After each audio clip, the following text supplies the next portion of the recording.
Seraph in the top lane, Dexter fixing his headset a little bit on the jungle, Link in mid lane, and then, of course, the guys who have really emerged this season, Doublelift and Aphromoo. Big-time carries for CLG this year. Absolutely. A lot of rewards to them. Most wallpapers for computers now as well. People are loving just creating a lot of different types of wallpapers for Doublelift and Aphromoo.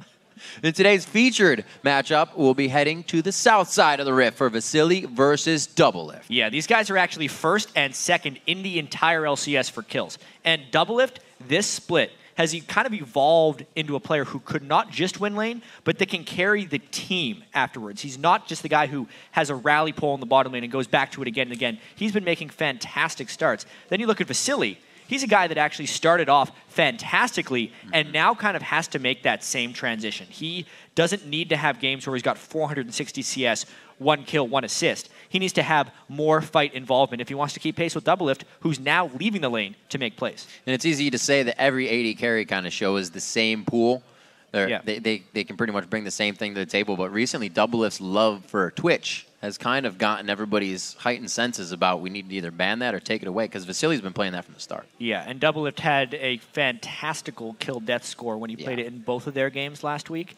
I also wonder a little bit how much the OGN starting up affects CLG's strategies, because I know their coach, Monte Cristo, takes a lot of keys from that. Kale has been huge over there in their first little bit of play, so maybe if it's not banned, CLG might take it on their second rotation of picks. Well, we know Ackerman to already take that into the top lane too and just wreak havoc. Nobody was really expecting it. We'll have to see what happens. If we remember back to week 1, this was kind of the first time in their second game we saw Xiao Zhao kind of pull out not the utility in mid. He had that Yasuo that just got banned out. So he is definitely changing up his play style. Maybe too much with the Pantheon, but that's why we're saying LMQ. Back to their old ways here, probably. Yeah.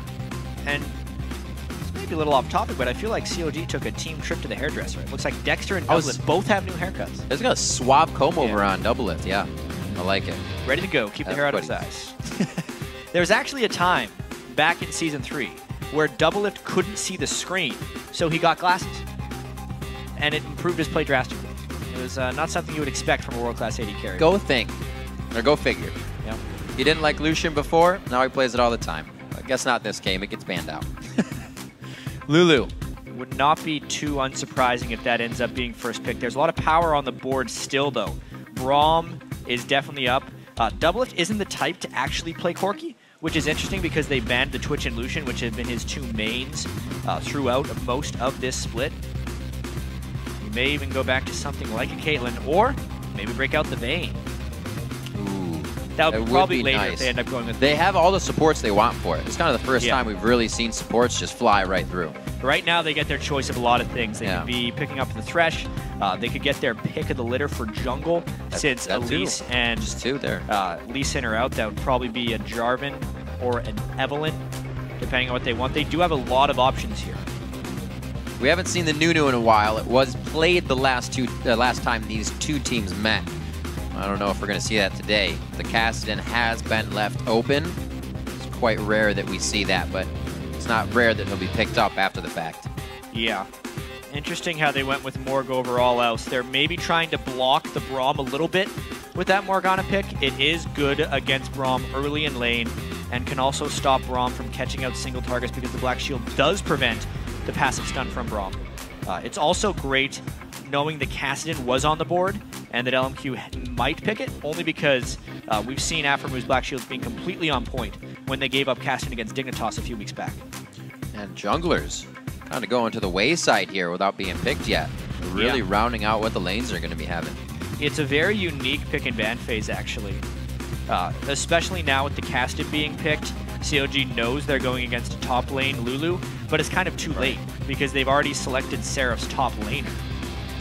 Link's choice becomes very, very important here. I don't even know if they need to wait for the last pick in order to do this, since LMQ's solo laners are mostly shown. There's also a chance Moore plays that Lulu support. Absolutely. Last time, Aphromoo played that Lulu against LMQ. This time it's in the side of LMQ's hands, and Link pulls out the Orianna. Always awesome to see his ball control, and Jinx is just getting a lot of love coming in. 3 for 3 today. And it's a slight return to a little bit of the hyper carries that we've been seeing, especially when Lucian and Twitch are banned out. Obviously, if Lucian and Twitch are available, they would be the ones getting picked right now, so we're seeing more versatility because that's actually where bans are trending this week. I do like it, though. Doublelift played a lot of Jinx in the past, and they're building shields around him right now. It's classic CLG in that sense, the Orianna shield and the Morgana Black shield. Right, we used to think that having Thresh was a must with the Jinx, with the no escape, but if you can shield it, you can play it right. Stand and fire. We're going to see another Jarvan come in here, see if No Name would try his hand at this. Like we said, only Elise and Lee Sin have been banned out here. And Nunu was played the last time these two teams met. So, I mean, No Name pretty much, I don't think he's shown us everything he plays either. Still got to do quite a bit there. Yeah, Jarvan definitely making a strong case for a comeback. Obviously, it's because the Lee Sin and Elise are banned. But it's these teams really trying to push the limits of each other's champion pools. When everyone is playing Twitch and Lucian, Elise and Lee Sin, since there weren't any other like giant OPs on their minds right now, just forcing those positions instead of just trading powerful champions to each other, forcing people onto different things that they don't have as much practice on is valuable. Dexter had a great game on Vi. Even if he built incredibly squishy, it was still a good game, and he's going with it once again. A lot of damage built on him last time. If you just remember, under the turret every time he could to Probably on that Vi. We'll see if he does it again. They have a great team for diving into composition with the shields. Both look like they actually got quite a bit of the picks they wanted here coming in. I mean, CLG looked for the most part exactly planned. Ackerman had a very good game on Lulu 2 weeks ago when they just destroyed Complexity in that one. The one thing LMQ has to worry about actually is having a low amount of damage on their team. Cast and Lulu aren't exactly the highest damage solo lanes. Jarvan not a high damage jungler. Caitlyn also needs until incredibly late. So if CLG makes a lot of aggressive moves early on in the game and forces some early team fights, that could be their path to victory. And that's something that we have to keep an eye on right now. We're going to check in over at LOLesports.com to see how you're calling this game. As always, it's this time 60% of the vote going to CLG to take the win. But as things often change, if you feel the tides are changing in this game, update your vote by tweeting us at LOL Esports, then use the hashtag LMQWin or CLG win.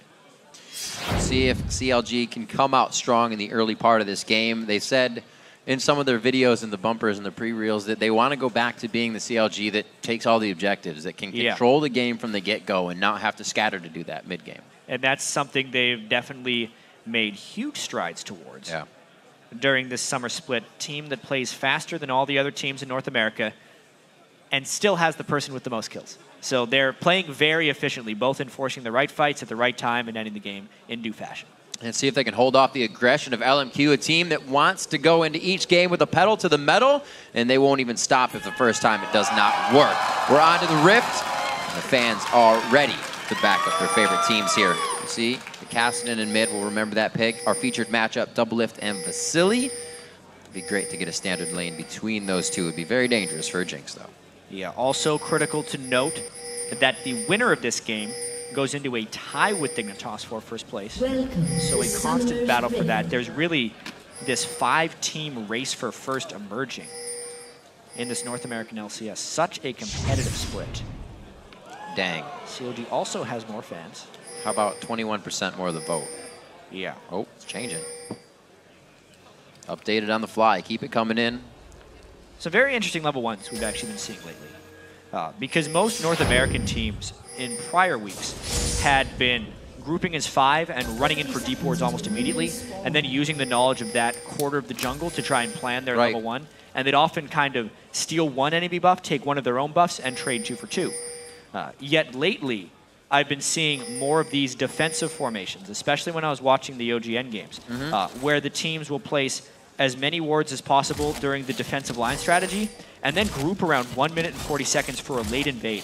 It actually creates substantially more guesswork because you don't actually know where the lane swap is going to be going. It could be a 2v0 or a 2v2, you don't know. And the invading, it allows you to take some risks. I've seen teams go in 3 invade without a smite, steal a blue buff, get a 3 buff for 1 buff start. A lot of risk involved in that. I wonder if these teams are going to do something similar. High risk, high reward. It'll usually pay off if you can get everything to work the way you want it. But you got to remember, nothing in League of Legends is free. You're usually away from experience, blowing a summoner spell or this just to get something. We'll see if the teams can make it out. It looks like these will be relatively free on each side. LMQ did the delayed invade, but they took their jungler with them, so most likely we're just going to see the standard North American 2v0 lane trade the buffs. Yeah, they could have tweaked it a little bit and invaded with 3 since they would have had the advantage anyway.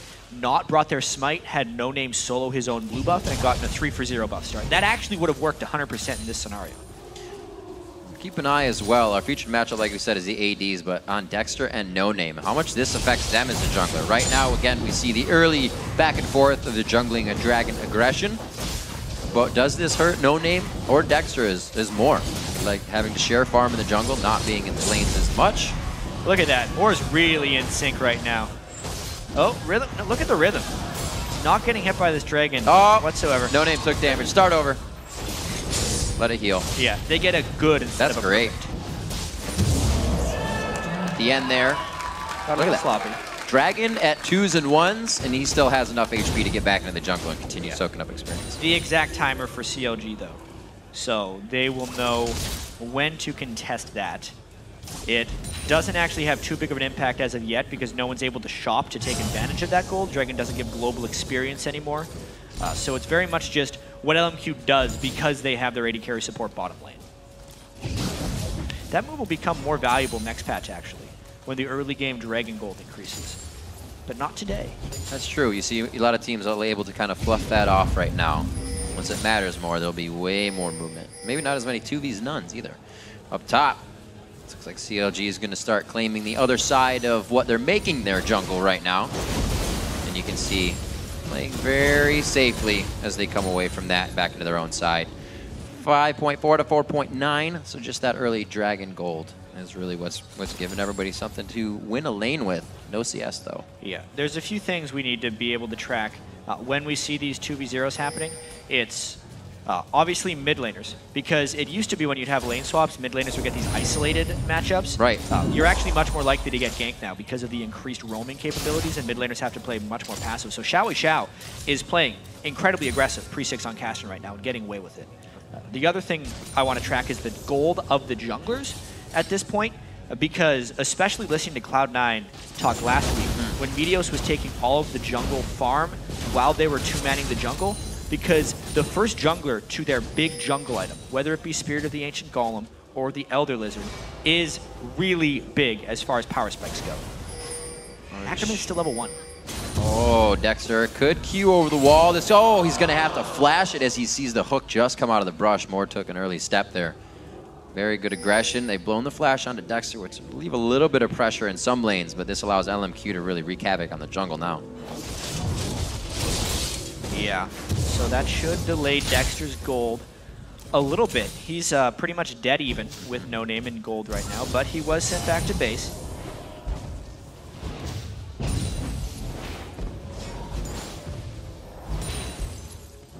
Farming, keeping it up. Oh, there you go. All right, so 36-39 in that mid lane. All the consumables for Xiao. You knew he was going to be having some gank pressure, but like you said, they're almost not getting the gank pressure anymore. It's really for everybody to soak up the experience, and I don't think we've actually seen, you know, Dexter or No Name or just other teams give that CS experience to Meteos as other teams do. It also feels like LMQ is using a little bit more in the jungle as a support, instead of just sitting in lane with Vasily or helping out elsewhere. So that is just redistributing their jungle gold a little bit. No Name's getting a little bit less, and they're trying to let Ackerman get a little bit more. Seems to work out. Kobe and Freak were talking about a little bit earlier that since all this roaming happens, the supports, now Aphromoo is at 4. Very low as the game gets to level 6s and whatnot. Changing everything about the fights. Right now, CLG actually going hard on the top turret. Yeah. This is usually what we used to see with Jinx. They're going to be doing that just before that mark, 7. The damage reduction is completely off the turrets, but Jinx gets to break a lot of rules. She just attacks turrets so damn fast in that minigun form, so they can take that turret down early if they want. And Seraph has done enough in that lane, and it has not been pushing against him, that this could very well be the gold equalizer when COD takes down this turret. Let it destroy as much experience as CLG kind of starts to set things in stone. As we said, they had that Dragon ward before, so they know the next time Dragon's coming up. This will allow double lift relief or pressure relieved in the top lane that he has to make. we'll start to get a roam from those guys and maybe see the matchup in the bottom lane. Actually, see Vasily and Moore start going top now. So around 9 minutes will be when that Dragon comes up. And it is interesting that LMQ has decided to do the lane swap now, sending Caitlyn up, because that may end up making them forfeit the Dragon. It depends how quickly they shove that in. Basically, CLG, is instead of sending Seraph up there or keeping Doublelift up there, is probably just going to concede that turret and maybe try their own push down the bottom. CLG always wanted to keep a turret edge, so maybe they're trying to get a head start on this bottom turret by sending down Afro and Doublelift. Glitter lances that one more. This is going to be a perfect line for Doublelift to just start soaking up. He's more than happy to get back and farm this. Dexter is also making presence in the bottom lane, seeing if they can't get rid of some summoners or alts. He's just going to hang back for now and go ahead and farm out white.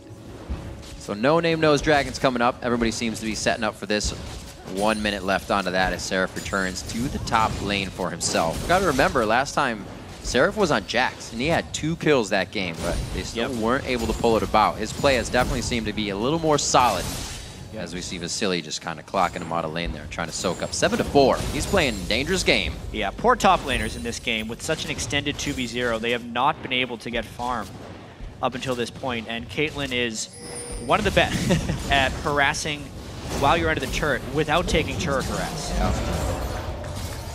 Misplay by Moore.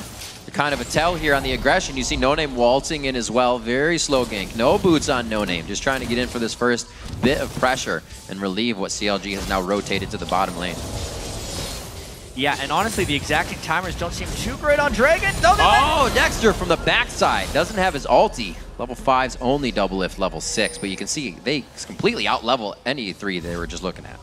Yeah, it's Xiao and Vasily who would want to be involved in any type of meaningful fight at this point.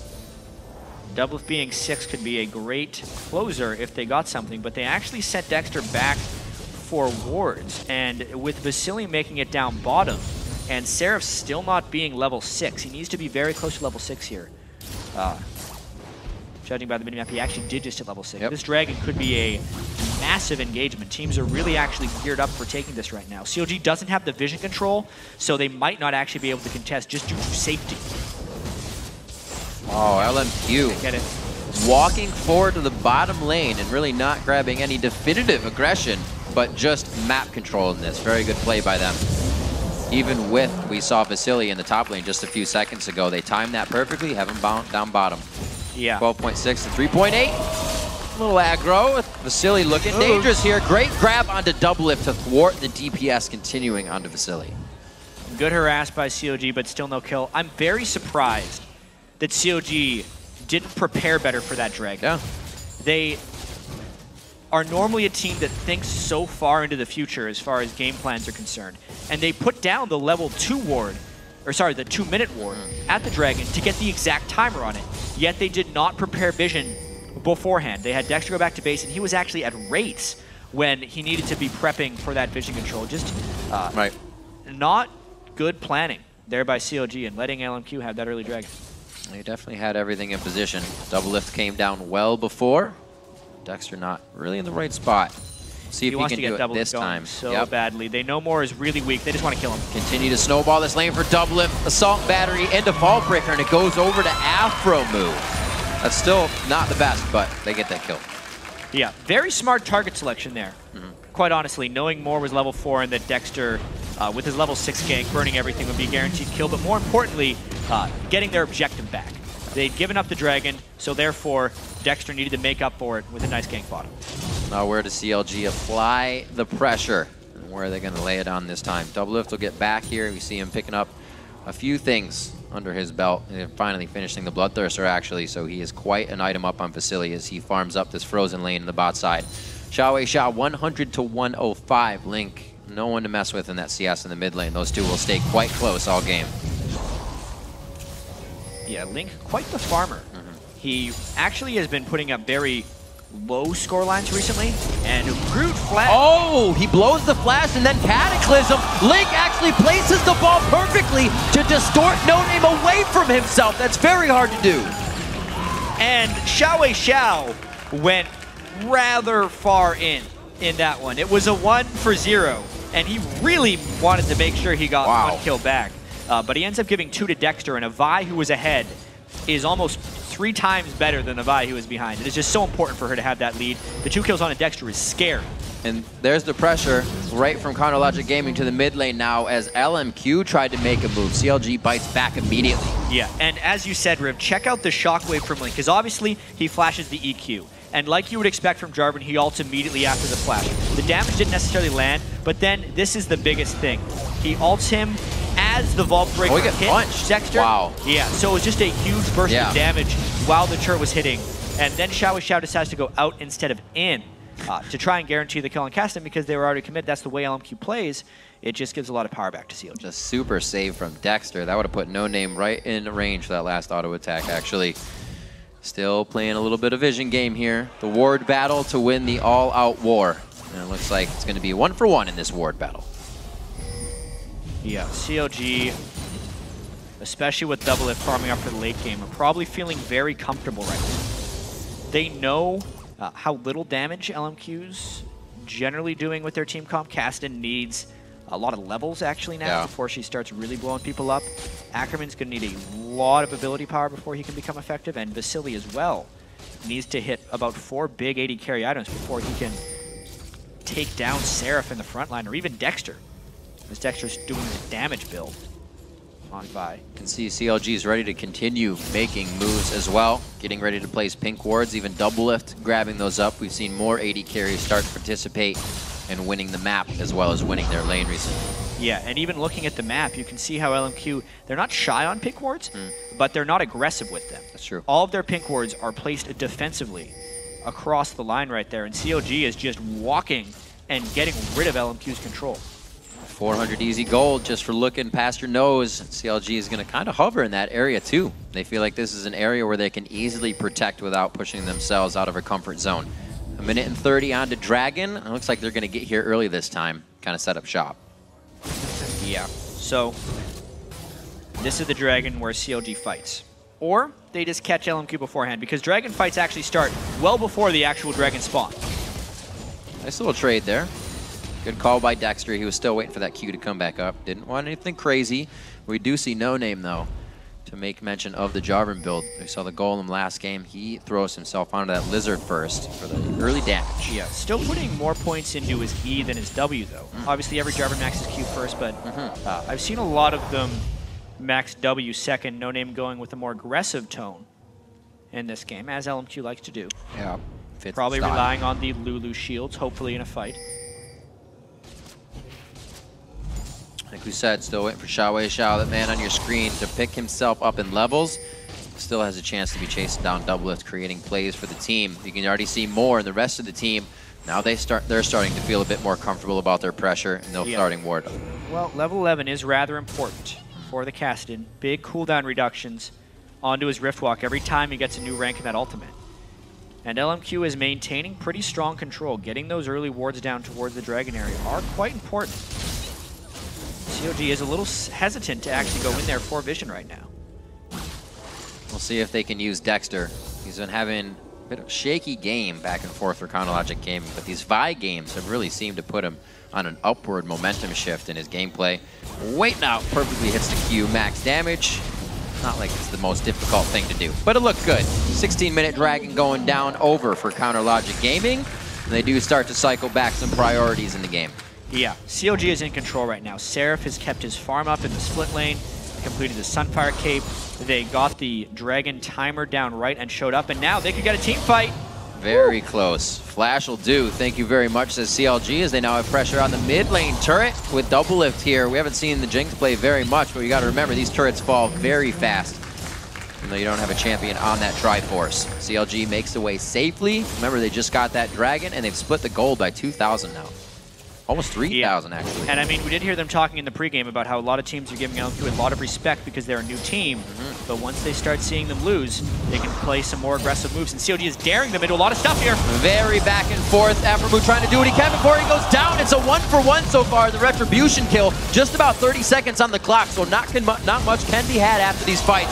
Great damage. Doublelift's getting excited here. Could get another one. The zap hits Ackerman. He's left with a pie in the face, and it could be the catch-up link on the dissonance. The rest of the team gets it on the backside. Doublelift just out of range. The Wolves kind of hooking him up now. Another dissonance. Now they speed up off the slow. Link so close, the ball movement. Vasily on the backside gets Doublelift to go down. That's a shutdown for him on 2 kills.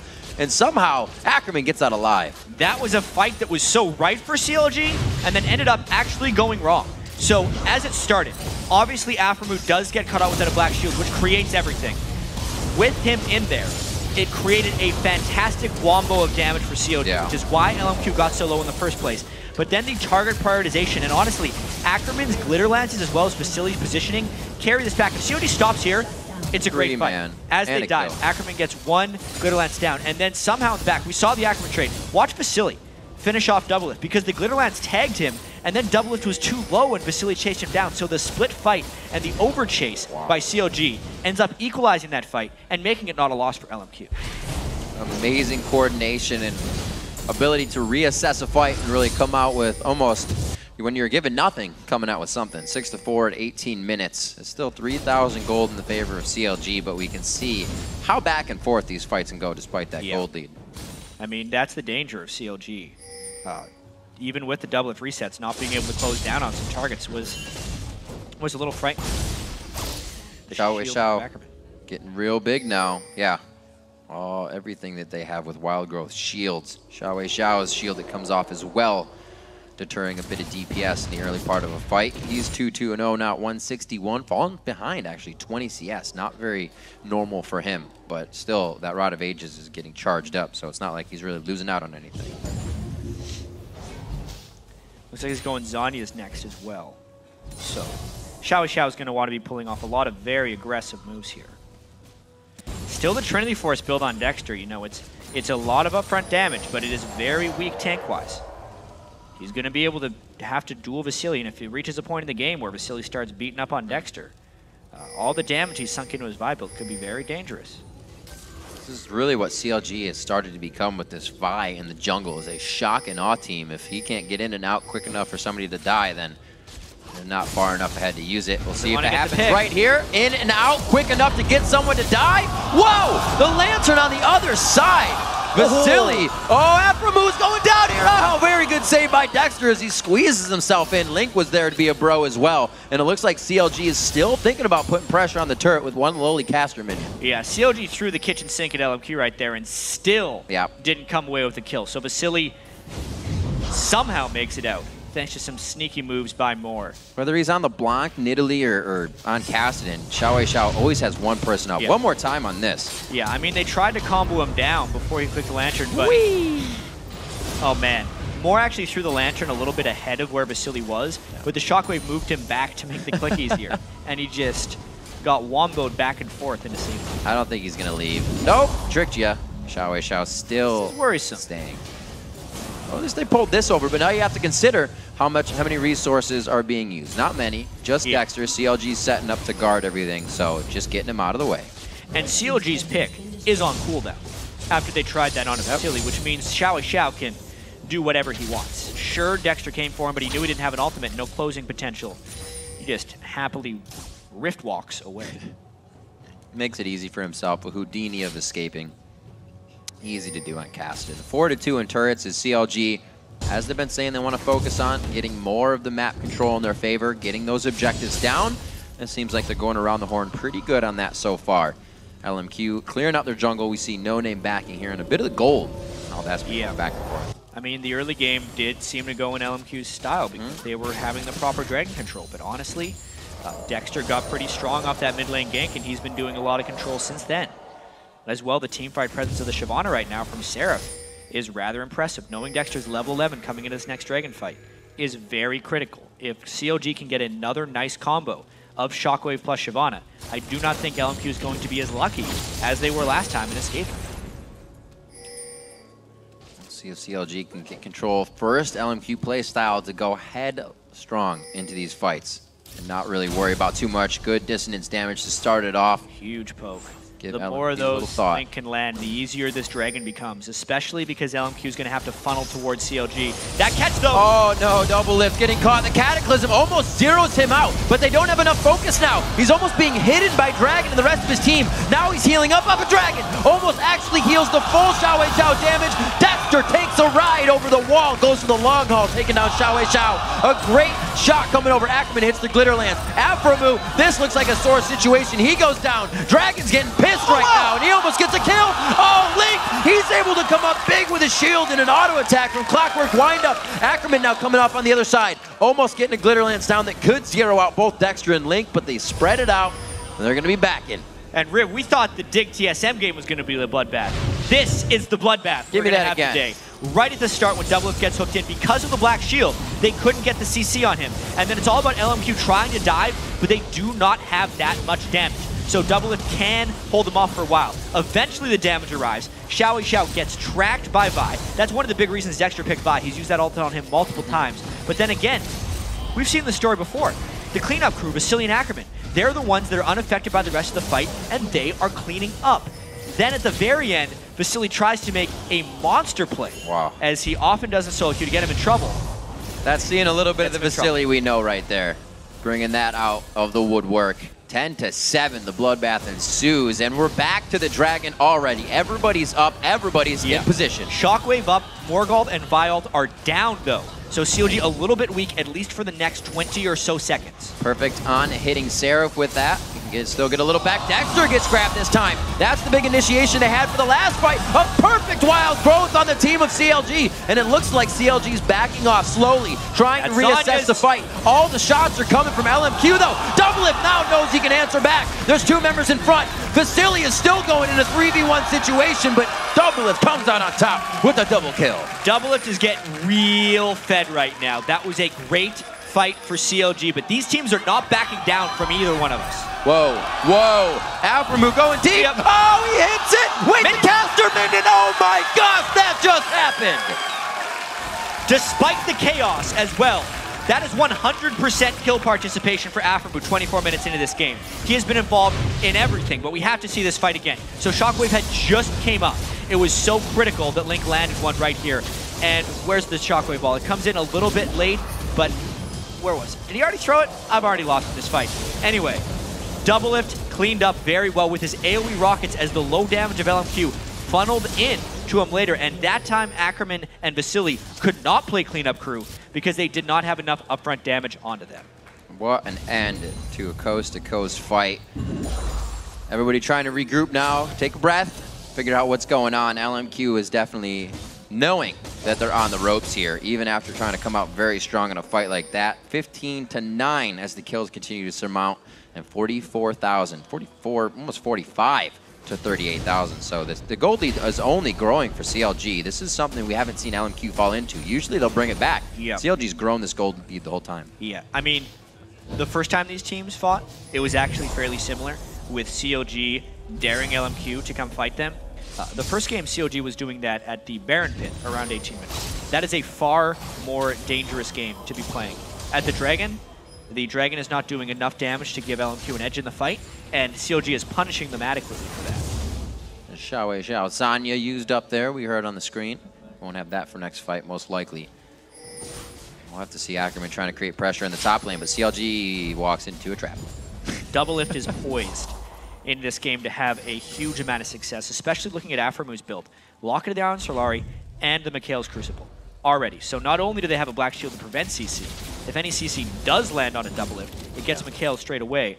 And then we know Link's priority after he lands a good Shockwave is probably going to be in shielding Doublelift as well, since clearly LMQ is committed to diving upon him. Right. I feel like since the last few fights it went their way so handily, CLG might have this one in the bag. You can see Doublelift is building the Guardian Angel. He knows that it's going to get dangerous and they're going to want to dive him quite soon. And just very good positioning overall. CLG not moving unless it's a power play, unless they can all do it together.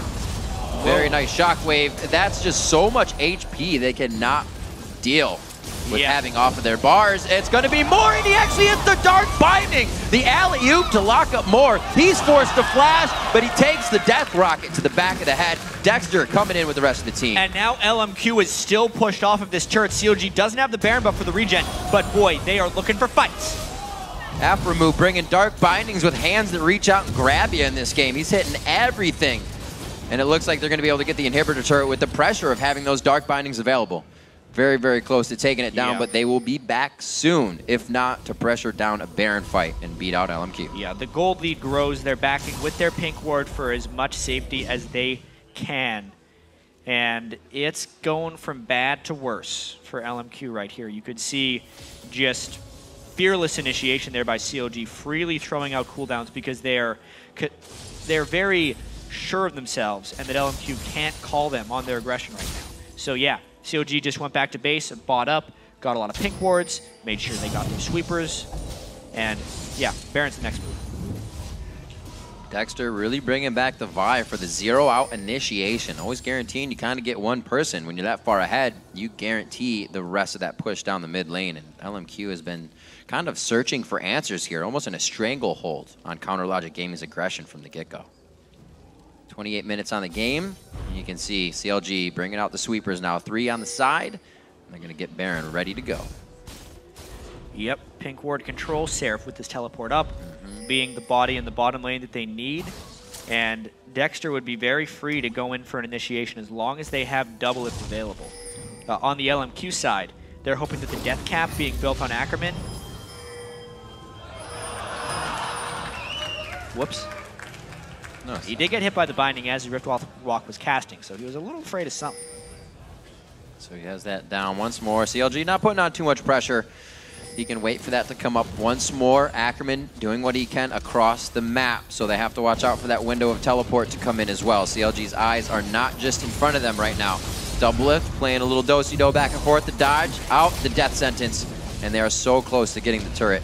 Remember that bottom inhibitor turret's healing back up right now, so they're going to have to work on that This again. is a next wave endeavor. I wonder how long Ackerman is going to push up the other lane right now. He's getting the pings. Not the fastest pusher. COG wants to force the TP. Look at that jump! On to Vasily. Oh, the shockwave as well. The ball delivery doesn't just have to be on a cow, and they're going to continue to go. Seraph a little too close. Flashes out of that one. Dexter wants back into Cataclysm, and he thinks twice on that one. No Name in the front. One last shot from Doublelift on the rocket range, and he's able to get it. It's now onto the inhibitor turret jet. It's forced L. Ackerman back to the fight, and it looks like it's not going to help out too much either. Yeah, Ackerman keeps coming around the side. He did land enough cross-team glitter lands that COG has to fall away, so a somewhat successful defense, all things considered, because COG had a very clean-looking initiation.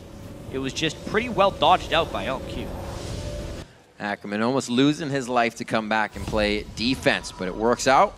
196 to 177 for those top laners, so you can actually see him a little behind as you see the engagement in this fight. I mean, first off, a great vault breaker just to get in range, and then the catch on Vasily seemed like enough, but once again, Vasily's a slippery dude, and it is very hard to actually kill him. Seraph got flayed away by Moore as well. Otherwise, Vasily would have been dead in that regard. The fact that No Name was the one to die, and that was only because about a split-second auto attack that COG put down on him, was a great escape for LMQ. Slowly but surely, CLG wants a bit more gold to put in their pocket. I don't even know if they're really going to be able to go back to base and spend this. Doublelift quickly going for the Banshee's Veil. Yeah. Instead of the Guardian Angel, he just wants to continuously be able to stop Xiao Xiao. The peel seems good for him. He can stay alive. It's always an interesting game with Doublelift. I think earlier in his career he would have went full offense, but now he knows he's doing enough damage and is just making it a safer world for him. Safe world for Doublelift, what he would love. Right now the focus is on him. Oh, LMQ's playing a bit different right now. Doesn't look like they want the straight on fight. They want to see if they can get it positioned from the side. Well, right now they're kind of just moving CLG around. CLG's dictating this movement right now, but LMQ really has no way to get into it. Yeah, CLG actually wanted to cut him off while they were moving towards this bottom turret, but they have a big wave. And that's a deep initiation by No Name. Uh-oh, No Name all by himself. That's a wild growth. Nobody can get to the backline of CLG. No Name's just getting deleted for an Afro move. A 3-person vault breaker.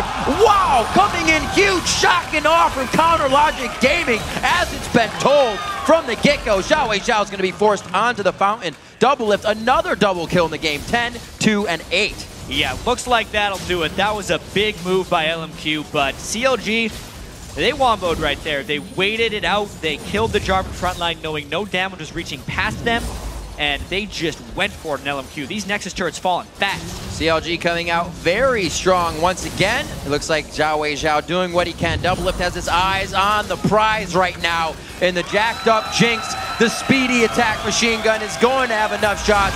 Saracen for the double bite before he goes down. And Counter Logic Gaming in 32 minutes takes down LMQ. Yeah, hey, this is how CLG has been playing all year. It's only getting better at this point. They play fast, faster than other teams. This one was 32 minutes. Also, Doublelift leads the league in kills. 10 kills in that 32-minute game. Backed up by his support Afternoon, and this time, probably a better performance by the supporting cast as well. 4-1-16 on Link, some exquisite shockwaves. Yep. Dexter breaking out the buy, and Seraph with the 13 assists as well. Always following up those fights. Keep an eye on those double lift kills. That guy right there, I believe it's 25 more, and he'll be the first to hit 500. Yeah, 500 of in kills. his LCS career. Very With plays experienced like that on Jinx, I'm sure it won't be too soon before he gets it. This guy, Dexter, coming out big. Things were shaky for him. Kind of started the season. Coming into Battle Atlantic and the battle of the, or start of the spring, he was the guy in the other jungler's face. Seems like he's getting back into that motion with a just power build Vi. Yeah. Always. Big haircut comes out big. LMQ, their struggles. Yeah.